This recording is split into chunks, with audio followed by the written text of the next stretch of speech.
Nous avons obtenu la plus récente compilation des établissements qui se retrouvent sur cette liste rouge. Certains ont plus de la moitié de leurs résidents contaminés par la COVID-19. C'est le cas de cette résidence de Maria en Gaspésie, un des établissements qui trône au sommet de ce triste palmarès. Simon, c'est plus de la moitié des résidents du manoir du Havre qui sont atteints de la COVID.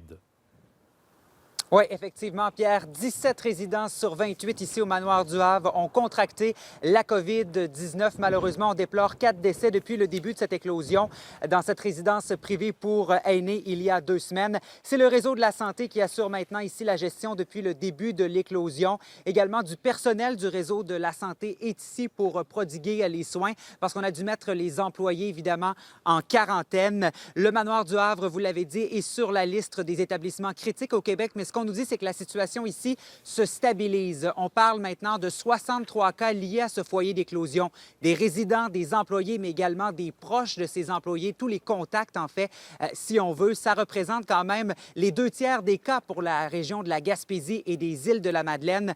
On est allé voir s'il y a de l'inquiétude ici dans la petite municipalité de Maria.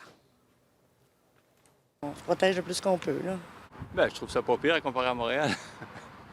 Ici, on peut marcher, on peut se promener, il y a du bon air. Il faut faire attention, c'est tout. Il faut respecter les consignes. C'est terrible pour nos aînés.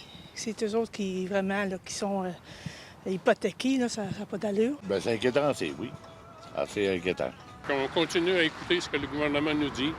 Puis à ce moment-là, mais tout le monde va être heureux puis on va essayer de sauver le plus de vies possible. Petite municipalité durement éprouvée. Il y a aussi le CHSLD qui est touché. Oui, le CHSLD de Maria, 6 cas confirmés, 5 résidents, 1 membre du personnel. C'est non loin ici. Pour l'instant, la santé publique ne peut pas établir de lien s'il y a eu contamination. L'enquête épidémiologique est en cours, nous dit-on.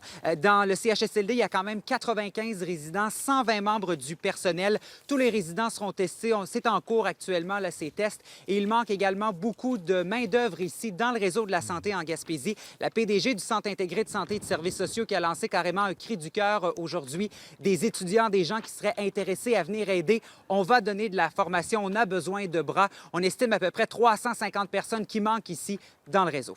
C'est important comme chiffre. Merci.